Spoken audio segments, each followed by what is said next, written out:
Good morning, welcome back to my channel অতসুদাস ব্লগে তোমাদের অনেক অনেক শুভেচ্ছা। কেমন আছো? ভালো আছো? আমিও ভালো আছি। এখন থেকে আমি আমার ব্লগটা স্টার্ট করে দিলাম। উঠেছি তো অনেক সকালে, কাজকর্ম করতে তো হবেই। কি করি না করি প্রত্যেক দিন তোমাদের সঙ্গে শেয়ার করি, আজকেও করব।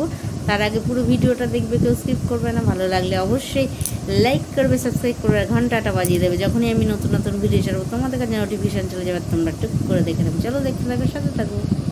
ফাইনালি রান্নাটা চাপিয়ে দিয়েছি। আর এখানে দেখো সর্ষেটা একদম ভালো করে ফ্রাই করে নিচ্ছি, একটু ভাজা ভাজা করে নিচ্ছি। সর্ষে ভাজা মানে কি, তেলের মধ্যে কালো জিরে ফোড়ন দিয়ে কাঁচা লঙ্কা দিয়ে সর্ষেটা, কাঁচা লঙ্কাগুলো অনেকগুলো দিয়ে দেবো। এর মধ্যে বাটাও কাঁচা লঙ্কা দিয়েছি, ওখানে সর্ষে কাঁচা লঙ্কা একসাথে বাটাও আছে। আর এখানে দেখো মাছগুলো ভেজে নিয়েছি, তার সাথে বেগুন ভাজা, কাঁকরোল ভাজা সমস্তটা খুব ভালো করে ভেজে নিয়েছি। আর কাঁচা লঙ্কাগুলো এর মধ্যে এখন দিয়ে দিচ্ছি। আর সর্ষেটা আমার হয়ে গেছে, সুতরাং এর মধ্যে একটু জল দেব। জল দিলে নাহলে অনেকগুলো মাছ, জলটা ফুটে উঠেছে। এবার এক এক করে মাছগুলো দিয়ে দেবো, দিয়ে আবার টানিয়ে নিতে হবে, না হলে স্বাদটা ঠিক মতন হবে না। যাই হোক, এটা ভেটকি মাছ, সর্ষে ভেটকি করছি। আর এটাই আজকে করব, তেমন আর বিশেষ কিছু করব না। আর কাঁকরোল ভাজা, বেগুন ভাজা, উচ্ছে সেদ্ধ এই সমস্তই। আর বিশেষ কিছু, তাড়াতাড়ি কত মাসে বেরিয়ে যাবেন, সেই জন্য আর কিছু বিশেষ করলাম না। আর দেরি করেও এনেছেন, আর রান্না করতে করলে তোমার খাওয়াটাই হবে না। সুতরাং ঝটপট করে এখন রান্নাটা করে নিতে হবে। তারপরে ভাত টাত হয়ে গেলেই গরম গরম খেতে বসে যেতে হবে। আর ভাতটা এদিকে বসিয়েও দিয়েছি। ভাত এদিকে ভাতের মতন ভাত হচ্ছে, আর এদিকে আমার মাছের ঝোলও হচ্ছে। মাছের ঝোল হবে না, এটা একদম শুকনো, মানে একটু মাখো মাখোই হবে। যাই হোক, একটু মাখো মাখো, একটু ঝোল পুরোটাই থাকবে, একদম ঝোলও না, অল্প অল্প ঝোল থাকবে, যাতে মাছের সাথে একটু গ্রেভি ওঠে, গ্রেভি মতন টাইপের থাকবে। এই হলো ব্যাপার। আজকে ভেটকি মাছ কর্তা মশাইয়ের খুব পছন্দের একটা মাছ, যদিও বা আমার একদমই অপছন্দের। হ্যাঁ, পছন্দ আর অপছন্দ, মানে ওনার যেটা পছন্দ তার উল্টোটা ঠিক আমার। চলো, রান্নাটা শেষের পথে, আর গরম গরম খেতে বসে গেলাম। দেখতেই পাচ্ছ, ভেটকি মাছ নিয়েছি, আর কাঁকরোল ভাজা, বেগুন ভাজা আমি এক পিস নিয়েছি। আর কর্তা মশাই এইসব ভাজাভুজি খেতে ভালোবাসে, সেদ্ধও খেতে ভালোবাসে। আলু ভাজা, বেগুন ভাজা, পটল ভাজা যাই দেবে খেয়ে নেবে। আর আমার তো শুধু মাছের এই কাই হলেই হয়ে যায়। খাওয়া দাওয়ার পরে বাসনগুলো মেজে এখন বেসিনে ধুয়ে নিচ্ছি। আর একজন তো খেয়ে দিয়ে উঠেই বেরিয়ে গেছে, উনি দাঁড়াননি। আর এখন আমার অনেক কাজ বাকি আছে, সুতরাং আর বেশি সময় নষ্ট না করে কাজগুলো আগে তাড়াতাড়ি সেরে নিই। যত তাড়াতাড়ি কাজগুলো সারাবে, তত তাড়াতাড়ি আমার ছুটি হবে। আর কাজ সারার পর দেখো চলে এসেছি, এখানে আছে দরবেশ আর সন্দেশ, মানে এটা প্যারা সন্দেশ। আর এই প্যারা সন্দেশ দরবেশ ঠাকুরকেই দেওয়া হয়েছে, আর কলাও দেওয়া হয়েছে আজকে ঠাকুরকে। সেই কলাটাও খেয়েছি আমি, তারপরে এই সন্দেশগুলো খাচ্ছি।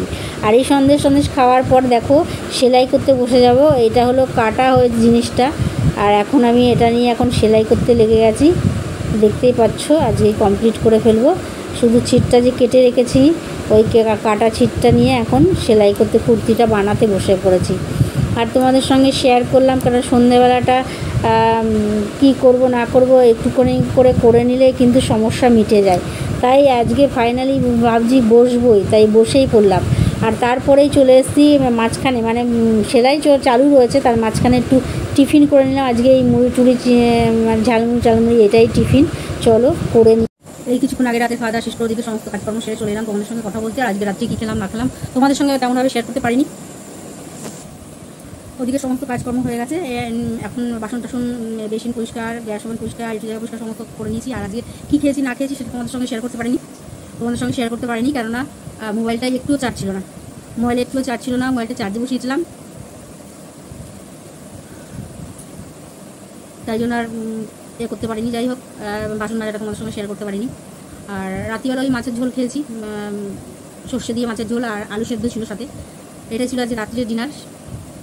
ভেটকি মাছ, সর্ষে ভেটকি ছিল আজকে, ওটাই রান্না করেছি। আর কাঁকরোল, দুপুরবেলা ওই ভেটকি মাছ করেছি, কাঁকরোল ভেজেছি, বেগুন ভেজেছি, উচ্ছে সেদ্ধ দিয়েছি। আর এখন অনেকটা দেরি করে বাজার নিয়ে আসছে, তাই বেশি কিছু রান্না করতে পারছি না, কারণ বেশি কিছু রান্না করতে গেলে খাওয়ার সেই 5টার সময় 4টের সময় খেতে হবে। এমনিতেই বেজে যাচ্ছে 4টে খেতে আর কি বেশি কিছু কী রান্না করবো। যাই হোক, এই হলো ব্যাপার। আর সকাল থেকে রান্না করে খেয়ে দিয়ে বাসন টাসন মেজে কত বসে বেরিয়ে গেছে। তারপরে এসে বসে ঠাকুরের প্রসাদে কলা ছিল, সেই কলা খেয়েছি। কলা খাওয়ার পর একটু বসিনি, কলা খাওয়ার পর সেলাই করতে চলে এসেছি। সেলাই করতে এসে এই যে এই কুর্তিটা দিয়েছিল অনেকদিন আগেই, বানানো হয়নি, তা এই কুর্তিটা বানিয়ে ফেললাম। দেখতে পাচ্ছ জানি না, উল্টো পিট করা আছে কুর্তিটা, এখন সবে বানালাম তো এখনও বোতামটা লাগানো হয়নি, তাছাড়া সবই হয়ে গেছে। এই যে এর আগে একটা কুর্তি বানিয়ে দিয়েছিলাম, তা ওর সেটা বেশ ভালো পছন্দ হয়েছে, ফিটিংস হয়েছে, তাই ওই রকমই সেম হাত কাটা। এই যে দেখে বুঝতে পারছো কিনা জানি না, এই যে এখানটা একটা কাটা, এখানটা একটা বোতাম লাগবে, আর এই যে রাউন্ড নেক গলা, বুঝতে পারছো? যাই হোক, বুঝতে পারবে না, স্লিভলেস হাত কাটা, আর বেশি শর্ট কুর্তি। এই যে আর আমার এই নাইটিটার হাতাটা কেটে দিইনি, হাতাটা খুলে ফেলেছি, খুলে সেলাই করে দিয়েছিল, এটা সরু হয়ে গেছে। যাই হোক, বসে আজকে সেলাই করেছি, এই কুর্তিটা করবো আজকে ফাইনালি বসেছি। আজকে এই করেছিলাম না, আজকে করবোই, আর আজকে থেকে বসে একটা করে করতে হবে, কেননা না করলে ওই সব জমে যাচ্ছে, করা আর হচ্ছে না, তাই করতে তো হবেই। দেখি আমার কতগুলো জামা বাকি আছে সেগুলো করতে হবে, কতগুলো ব্লাউজ বাকি আছে সেগুলো করতে হবে, দিদি দিয়ে গেছে ওই ব্লাউজগুলো করতে হবে, ওগুলো লাইনিং কিনতে যেতে হবে, এখন লাইনিং কিনে উঠতে পারিনি, তারপর কাটতে হবে এবং করতে হবে, তারপরে গিয়ে সেলাই করতে বেশিক্ষণ টাইম লাগে না, যদি একবার বসে যায় তো সেলাই হয়ে যায়, কিন্তু ওই কাটতে করতেই একটু টাইম লাগে যায়। যাই হোক, আজকে সেলাই করেছি বসে, সেটাও তোমাদের সঙ্গে শেয়ার করেছি। আর আজকে খেয়েছি হলো সেলাই যেহেতু করেছি, মানে খাওয়ার ওই দিকে এটা ছিল না, কুরকুরে এগুলো এনেছিল, মুড়ি ভাজা, মানে কুরকুরে যে প্যাকেটগুলো পাওয়া যায় না, সে চাল ভাজা, ওর মধ্যে বাদাম ছোলা এরকম থাকে, ওইগুলো খেয়েছি, আর বেশি কিছু খাইনি, ওই একটু মুখে দিয়েছি, দিয়ে ওই সেলাইটা কমপ্লিট করবো ভেবেছি, যেটা কমপ্লিট করে নিয়েছি। তারপরে চলে গেছি রান্নার ওদিকে, ভাত করে খেয়ে দিয়ে নিলাম। এই সারাদিন সকাল থেকে এই করেছি, সকাল থেকে উঠে ঘরমর পরিষ্কার করে ঝাড় দিয়ে মুছে, তারপরে বিছানা টিছানা ঝেড়ে টেড়ে চলে গেলাম, হাত মুখ ধুয়ে স্নান টান করে পুজোর ওইদিকে, তারপরে রান্নার ওইদিকে, এই করে দিন কেটে গেল, সারাদিন এই করে কেটলো। সারাদিন আজকে একটু বসিনি, কাজের মধ্যেই ছিলাম। আর তোমরা তো জানো দুপুরবেলা আমি ঘুমোই না, দুপুরবেলা একদম ঘুমোতে ভালো লাগে না। আর এই যে ভেটকি মাছ বলে না, ভেটকি মাছ, এই মাছ, ও মাছ, ভোলা মাছ, ভালো, ওর মধ্যে মাছটা বেশ অনেকটা থাকে, কাটাও কম থাকে, কিন্তু আমার ভালো লাগে না ভেটকি মাছ খেতে। আর কত মশাই খুব ভালোবাসে এসব ভেটকি এইসব ভেটকি মাছ খেতে, আমার একটু ভালো লাগে না। আর খাওয়ার থেকে বড় কথা, মনটা ভালো নেই, কেননা মনটা ভালো নেই, সেই জন্যই খেয়ে খাওয়ার দিকেও অত ঝোঁক নেই, কিন্তু যেহেতু খেতে হবে সেই জন্য খাচ্ছি। হ্যাঁ, মার শরীরটা খুবই খারাপ বলতে খুবই খারাপ। আজকে মেজদি এসছে, তাই দেখে বললো যে সত্যি খুবই খারাপ। যাই হোক, এই হলো ব্যাপার। আর এখন রাত অনেক হয়ে গেছে, আমার এখন অনেক কাজ বাকি আছে, জল ভরা বাকি আছে, বিছানা করা হয়নি। আর কত মাসে খেয়ে দিয়ে দাঁত ব্রাশ করে তো ওইদিকে পাউডার মেখে ওইদিকে ওই ঘরে লিখতে বসে গেছে, খাতা পেন নিয়ে বই নিয়ে লিখছে। আমি ভাবলাম ততক্ষণে আমি তোমাদের সঙ্গে একটু কথা বলে নিই, ব্লগটা শেষ করে নিই। তেমনভাবে তো আজকে সন্ধ্যা থেকে তেমনভাবে কথা বলি। হ্যাঁ, তেমনভাবে তোমাদের সঙ্গে সেলাইটা শেয়ার করেছি ঠিকই, যে আমি সেলাই বসেছি, কিন্তু ওইভাবে তো কথাটা তো বলা হয়নি। আর কাজের মধ্যে থাকলে আমার অন্য আর কোনো কথা মনেও থাকে না, এই হলো ব্যাপার। আর করবো বলেছি, ফাইনালি করে ফেললাম সেলাইটা। একটা ঘাটতি একটা, এখন তো দেখো সেলাই বলতে লোকের জিনিস অনেকেই দিতে আসে, আমি নিই না, কেননা সময় পায় না একটু। আর সময় থেকে বড় কথা, এই কাজকর্ম সেরে সন্ধ্যে লেগে যায়, তখন কখন কাটবো, কখন কী করবো, কখন সেলাই করবো। তারপর কর্তামশাই সারাদিন বাদে একটু বসতে আসে, একটু লেখালেখি করেন, এবার আমি ওখানে সারাটা জায়গা জুড়ে বসে থাকলে তো আর হবে না, সেই জন্য অনেকে দিতে আসে, কিন্তু নিই না, কাজকর্ম করা আর ইচ্ছা করে না যে বসে সেলাই করি, আবার নিয়ে পড়েই থাকবে, কখন দেবো, সেই জন্যই নিই না। আর তা আবার যারা জোর করে দিয়ে যায় তাদেরকে বলে দিয়ে যাচ্ছে কবে যা দেবো তার ঠিক নেই, তারাও দিয়ে যায় যে স্যার তোমার দেওয়া ইচ্ছে তুমি কবে দাও, ব্যাস তাদেরটাই করি। আর নিই না, সত্যি কথা বলতে লোকের জিনিস নিই না, নিজের জিনিসই বানিয়ে উঠতে পারিনি, আর লোকের জিনিস কী করে বানাবো। নিজের এত ব্লাউজের পিস, চুড়িদারের পিস, সব পিসগুলো রয়েছে, চিট কাপড় এত রয়েছে, নিজেই ওই এক জামা প্যান্ট ওই একই পরে থাকি, নতুন বানাবো যে বানিয়ে পরবো, টাইম পাই না। কিন্তু এখন আর হাত পা চলছে না, মানে মার শরীরটা ভালো না, তাই একটু মনটাও খারাপ, ওই একটু সময় পেলে একটু ফোন টোন করি যে কেমন আছে জানার জন্য, সেই জন্য। আর ওরাও ব্যস্ত থাকে, তখন মাকে ওষুধ খাওয়ায়, কোনো সময় খাবার খাওয়াচ্ছে, কিন্তু খাবার তো খায় না, ওই 1 চামচ কি 2 চামচ খাবার খাচ্ছে, কখনো টয়লেট বাথরুমে নিয়ে যাচ্ছে, কখনো জামা কাপড় ছাড়িয়ে দিচ্ছে, গ্লাস বন্ধ করে দিচ্ছে, ওরাও পায় না, আমার সাথে সারাক্ষণ ধরে ফোনে বকলে হবে না, এই হলো ব্যাপার। বিশেষ আর কি বলবো, বিশেষ কিছু বলার নেই। ভাবছি কত তাড়াতাড়ি মা ভালো হবে।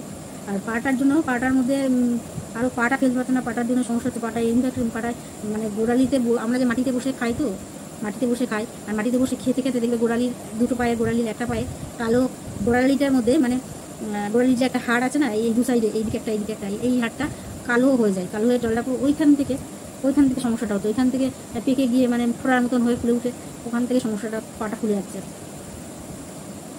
এখন ওই পা ফোড়াটা না কমালে আমার তো শরীরের কী হচ্ছে না হচ্ছে, কী সমস্যা হচ্ছে সেগুলো ট্রিটমেন্ট করা যাচ্ছে না আগে, ওইটা না কমালে। এই আর কি, আর বিশেষ কিছু বলার নেই। চলো, আর ভালো লাগছে না কিছু বলতে, না আর কিছু ভালো লাগছে না।